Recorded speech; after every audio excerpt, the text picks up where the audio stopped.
Those of you who've had sex with a friend's mom or dad, how did it go down? Needed a place to stay when I was 18, so my friend's mom said I could move in with them and rent a room. Everyone in the house had a tendency to go to bed early, except her and I. She liked to drink, I liked to game.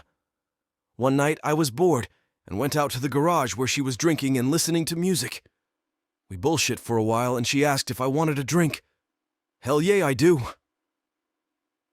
After I had a couple shots of Goldschlager, she started with the, "Oh, my neck is so stiff. I wish someone would rub it." Being a warm-blooded teen with hormones and booze coursing through my veins, I jumped at the chance. She was 47 and had the body of someone in her early 20s. As I rubbed her shoulders, the strap on her nightgown kept falling down, showing a little more skin. She'd pick it up and let it fall further the next time. Each time I'd let my hands wander a little. After a few minutes, she commented how wonderful it felt, and if I'd do her back. I don't think any blood was making it past my waist, so I agreed without hesitation. We went inside. She faced away from me and pulled her gown down to her waist, laid on her stomach.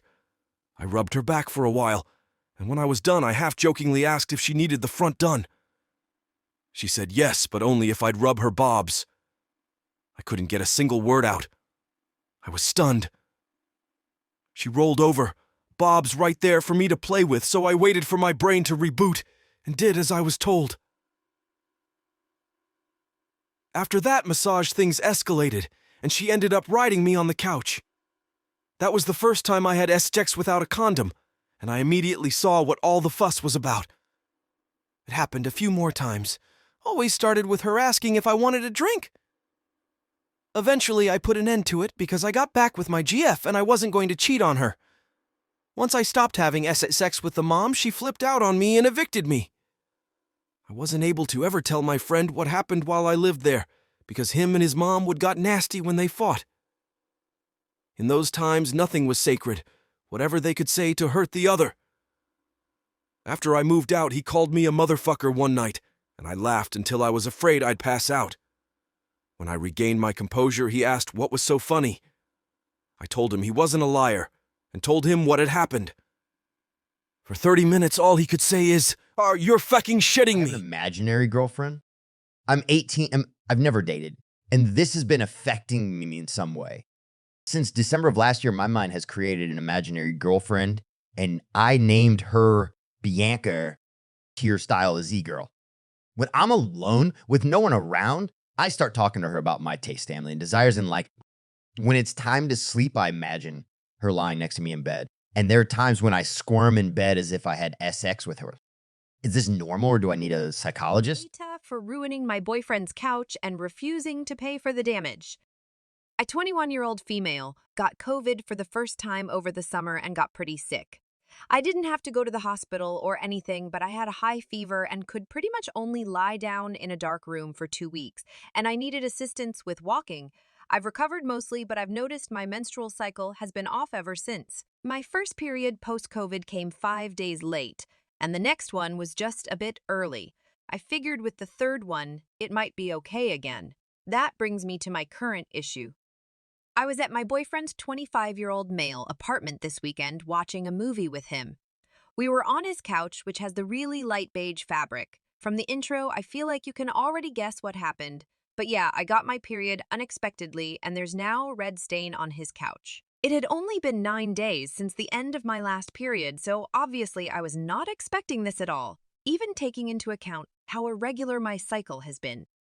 My boyfriend was furious. He loves that couch, and it's still relatively new, like maybe a year and a half old. He told me I should plug it up all month long if I don't know when I'm getting my period to prevent this from happening. But that sounds ridiculous to me. Not only would that be uncomfortable for me to wear all month, but it's also very expensive, and I don't have the money for that. He is now asking, more like demanding, me to pay for the professional cleaning services or an entirely new couch if they can't get rid of the stain. I've offered to look into alternative ways to get rid of it that are less expensive, but he refused, saying only a new couch or professional cleaning can make up for what I did. I think it's unfair because A, I didn't do it on purpose. How the hell am I supposed to know my period would come weeks too soon? And B, I'm a college student with practically no money, whereas he has a well-paying job and could much more easily cover the cost of the damage. His parents are on his side, my friends are divided. Two of them think I should pay for the cleaning services because it is my fault I wasn't wearing a pad or tampon.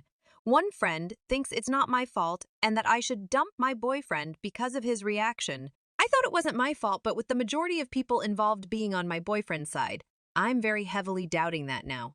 So Aita for ruining his couch and not paying for it. Also, before anyone comments on that, I've scheduled a doctor's appointment for later this week. Having my period a couple days late or early didn't seem that big of a problem before, but with it being this irregular right now, I know it's important to speak with a professional. Tifu by telling the teenager cashier at Goodwill that I love dong. This happened a while back, but it still haunts me. I, 23F, thrift very often. I also have very bad social anxiety and tend to be kinda bad at small talk.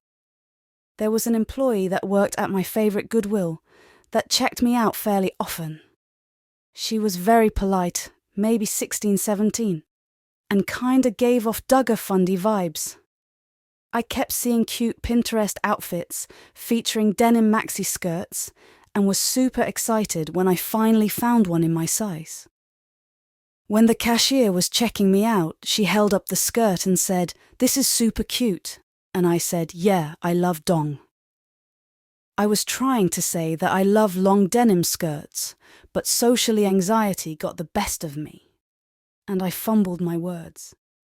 Even though I was mortified, I don't think she picked up on what I said, which was almost worse because I kept laughing to myself every few seconds.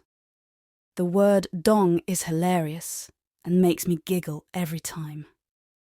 Not only did I tell this poor girl that I love dong, I proceeded to giggle to myself the whole rest of the transaction like a crazy person. When I got to the parking lot, I was laughing so hard I had tears in my eye. I called my boyfriend, and when he picked up the phone, he was nervous because he thought I was crying. TLDR, I was trying to tell the cashier that I love long denim skirts, but accidentally combined words and told her that I love dong.